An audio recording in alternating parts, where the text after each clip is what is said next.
నమస్తే. Welcome to Suman TV. సాధారణంగా మోకాలు నొప్పులు రావటానికి కారణాలు ఏమై ఉంటాయి? చాలామంది అనుకుంటారు మోకాలు నొప్పులు వస్తున్నాయంటే నా మోకాళ్ళు అరిగిపోయాయేమో అందుకే పెయిన్స్ వస్తున్నాయని అనుకుంటూ ఉంటారు.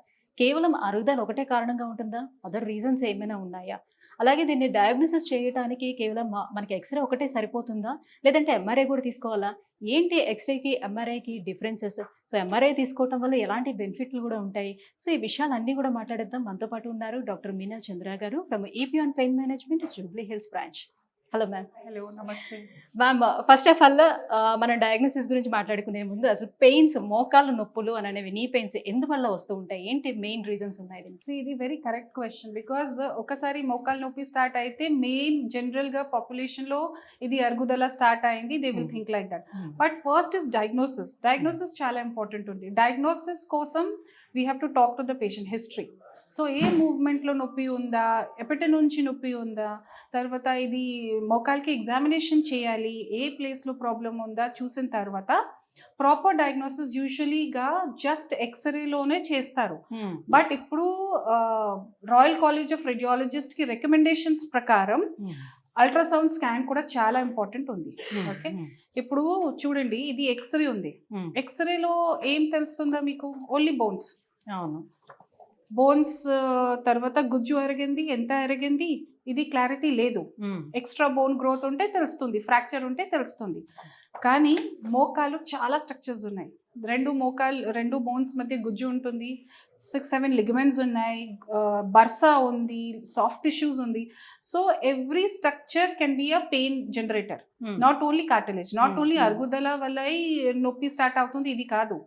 జనరల్గా ఎస్, అరుగుదల వల్ల majority of the pain start అవుతుంది. కానీ లిగమెంట్స్లో ప్రాబ్లం ఉంటే, బర్సైటిస్ ఉంటే, సాఫ్ట్ టిష్యూ ఇంజరీ ఉంటే, టెండెన్స్లో ప్రాబ్లం ఉంటే, ఆర్ ఓన్లీ వాటర్ ఉంటేనే కూడా నొప్పి స్టార్ట్ అవుతుంది.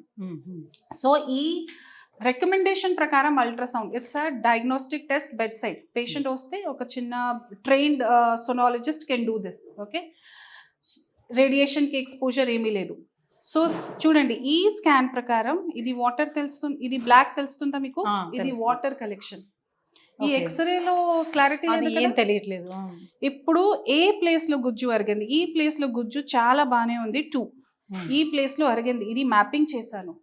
ఓకే, తర్వాత లిగమెంట్స్లో ఎంత ప్రాబ్లం ఉందా, ఇది లిగమెంట్స్ ఉన్నాయి, ఇది మెనిస్కస్లో ఎంత ప్రాబ్లం ఉందా, మెనిస్కస్ డీజనరేట్ అయింది, వాస్కులారిటీ ఎక్కువ అయింది, మొత్తం క్లారిటీగా ఈ అల్ట్రాసౌండ్ స్కాన్లో తెలుస్తుంది. ఈ అల్ట్రాసౌండ్ స్కాన్ కానీ ట్రైన్ సోనాలజిస్ట్ ప్రకారమే చేయాలి. ఓకే, థర్డ్ ఇది ఎంఆర్ఐ కూడా ఉంది. బట్ ఎంఆర్ఐ చాలా ఎక్స్పెన్సివ్. ఒక మోకాల్కి అరౌండ్ 10,000-14,000 అవుతుంది. Every one can not afford MRI. And necessity కూడా లేదు. ఓన్లీ ఇంజరీ అయిన తర్వాత ఆర్ ఇన్ఫెక్షన్ ఉంటే, డౌట్ ఉంటే we send for MRI. Otherwise ఇది ultrasound scan is more than enough.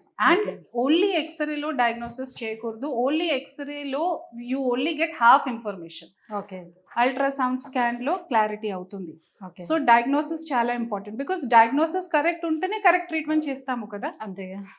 Suppose ఇది ఈ ఎక్స్రేలో గుజ్జు అరుగుదల స్టార్ట్ అయింది, ఇది సర్జరీ చేయండి, కానీ ప్రాబ్లం మసల్లో ఉంటే సొల్యూషన్ లేదు కదా. అండ్ అన్నెసెసరీగా సర్జరీకి కష్టం కదా.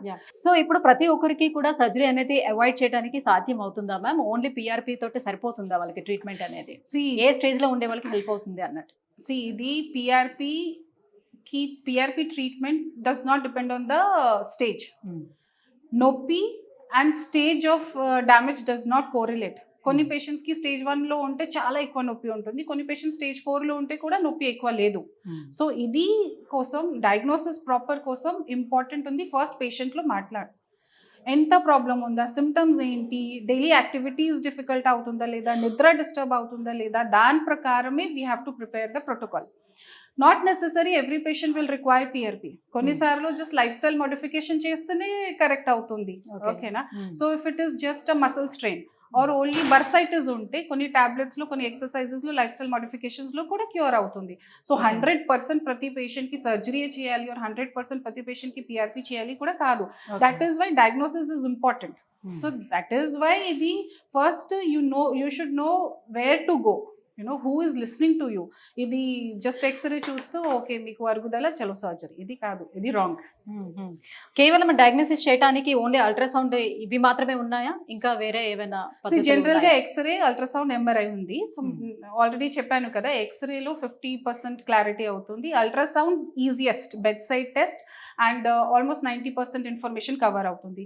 ఎంఆర్ఐ మోస్ట్లీ ఇన్ఫెక్షన్ కోసం, or if we are suspecting some ligament injury and any kind of other abnormality, దానికోసం MRI. But again MRI is expensive. So ఇది పేషెంట్ బట్టి వీ హ్యావ్ టు డిసైడ్ ఏ ఇన్వెస్టిగేషన్ ఇంపార్టెంట్ ఉంది. So ఈపియాన్ pain management ఈ clinic లో మనకి ultrasound scan అనేది అవైలబుల్ ఉందా? అవును, ఇది నా దగ్గర అల్ట్రాసౌండ్ అవైలబిలిటీ ఉంది. ఆల్రెడీ వీ హ్యావ్ 3-4 machines ఉన్నాయి, and we have a trained radiologist, and we have all the, because ultrasound kosam we need a lot of license kada, so all the license prakaram trained doctors prakaram chestunna. Thank you so much ma'am.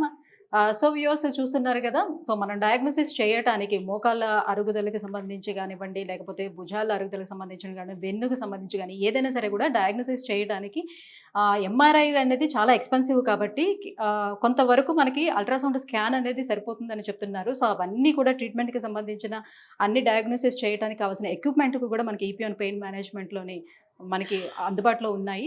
So ఎవరైనా సరే ఈ మోకాల నొప్పులు కానీ, భుజాల నొప్పులు కానీ, వెన్నుకు సంబంధించినటువంటి ఇష్యూస్ కానీ, లేకపోతే తుంటికి సంబంధించినటువంటి ఇష్యూస్, ఇలాంటి ఇష్యూస్ ఎవరైనా సఫర్ అవుతున్నటువంటి కింద స్క్రోల్ అవుతున్నటువంటి నెంబర్కి ఒకసారి కాల్ చేసి ఈపియాన్ పెయిన్ మేనేజ్మెంట్ని అప్రోచ్ అవ్వండి. Thank you.